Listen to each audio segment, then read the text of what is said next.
നമസ്കാരം, എല്ലാവർക്കും റെഡ് റോസസിലേക്ക് സ്വാഗതം. നമുക്കൊരു പുത്തരി പായസം ഉണ്ടാക്കാം അല്ലേ? നല്ലൊരു നെയ്പായസം എന്ന് പറയുമ്പോഴേക്കും ആദ്യം ഓർമ്മ വരിക എൻ്റെ അച്ഛന് ഭയങ്കര ഇഷ്ടമായിരുന്നു നെയ്പായസം.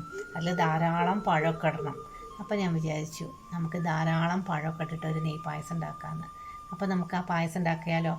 നിങ്ങളും എൻ്റെ ഒപ്പം കൂടില്ലേ? നമുക്ക് നമ്മുടെ അടുക്കളയിലേക്ക് പോവാം.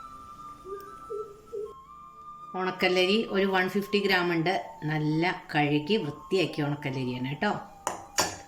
കുറച്ച് പഴം, ഇത് മൈസൂർ പഴമുണ്ട്, അതുപോലെ തന്നെ ഞാലിപ്പൂവനും, രണ്ടും കൂടി മിക്സാണ്. അണ്ടിപ്പരിപ്പ്, മുന്തിരിങ്ങ, ചുക്ക്, ജീരകം, ഏലക്കായ നന്നായി പൊടിച്ചത്, പിന്നെ വെള്ളം. അപ്പം നമുക്ക് നല്ല ഒരു നെയ്പായസം ഉണ്ടാക്കാം.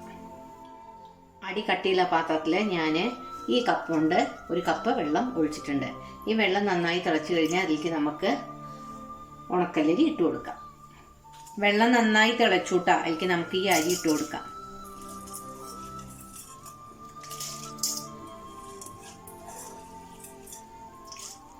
ഈ അരി ഇട്ടിട്ട് നമുക്കിതൊന്ന് ഇളക്കി കൊടുക്കാം. ഈ അരി ഒന്ന് വേവട്ടെ.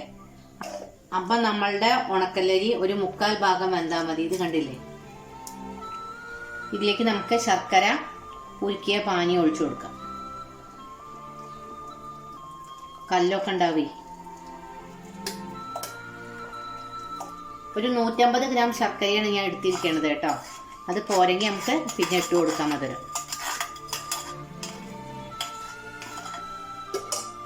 നമുക്കിതൊന്ന് ഇളക്കി കൊടുക്കാം. കളറ് കണ്ടോ വ്യത്യാസം വരണേ? ഈ വെന്ത അരിയിൽ ഈ മധുരമൊക്കെ നന്നായിട്ടൊന്ന് പിടിക്കട്ടെ കേട്ടോ. നമുക്കിതിങ്ങനെ അടി പിടിക്കാതെ ഇളക്കി കൊടുക്കാം. നെയ്പായസം അല്ലേ, അപ്പം നമുക്ക് ഇതിലേക്ക് കുറച്ച് നെയ്യ് ഒഴിച്ചു കൊടുക്കാം. അപ്പം അടിയിലും പിടിക്കില്ല. ഈ നെയ്യ് കിടന്നിട്ട് ഇതൊന്ന് വരണ്ട് വരട്ടെ കേട്ടോ. ശർക്കരയും നെയ്യും കൂടിയിട്ടേ നല്ലൊരു മണം. ശർക്കരയിലും നെയ്യിലും കൂടിയിട്ട് നമ്മുടെ ഉണങ്ങല്ലരി കിടന്നിട്ട് നന്നായിട്ട് വെന്തു. ഇത് നല്ല തിക്കായി കണ്ടോ? ഇതിലേക്ക് നമുക്ക് ഈ അരിഞ്ഞു വെച്ച പഴം അങ്ങോട്ട് ഇട്ട് കൊടുക്കാം. ഭയങ്കര ടേസ്റ്റിയാണ് പഴം കൂടിയായ.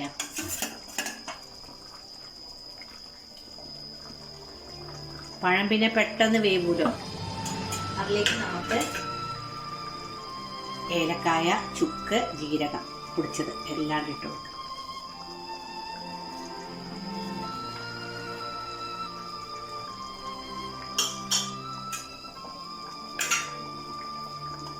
ഇനി ഒന്നാണ്ട് ഇളക്കി കൊടുക്കാം കേട്ടോ.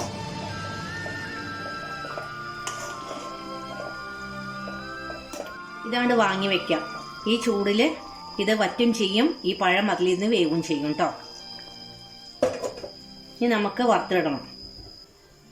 ഒരു പാൻ വെച്ചിട്ടുണ്ട്, അതിലേക്ക് നമുക്ക് നെയ്യ് ഒഴിക്കാം. നെയ്യ് മെൽട്ടായി കഴിഞ്ഞാൽ അണ്ടിപ്പരിപ്പും മുന്തിരിങ്ങയും വറുത്തിടാം. എന്ത് എളുപ്പമല്ലേ നമ്മളുടെ പുത്തരി പായസം. അങ്ങനെ ചിങ്ങമാസത്തിൽ നമ്മളൊരു പുത്തരി പായസം റെഡിയാക്കി. ഇതിലേക്ക് നമുക്ക് ആദ്യം അണ്ടിപ്പരിപ്പ് ഇടാം. ഞാൻ കട്ട് ചെയ്തിട്ടൊന്നുമില്ല കേട്ടോ അണ്ടിപ്പരിപ്പ്. അണ്ടിപ്പരിപ്പ് നന്നായി ഫ്രൈ ആയി കഴിഞ്ഞാൽ നമുക്കിതിലേക്ക് ഉണക്കമുന്തിരി ഇട്ട് കൊടുക്കാം കേട്ടോ.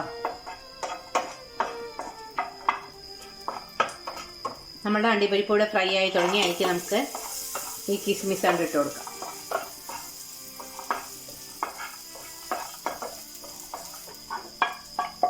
നമുക്ക് പായസത്തിലേക്കാണ്ട് വറുത്തിടാം കേട്ടോ.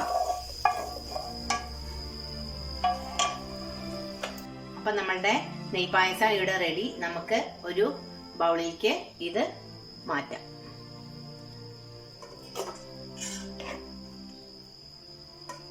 ഈ പായസം എത്ര ദിവസം വേണമെങ്കിൽ ഇരിക്കും കേട്ടോ.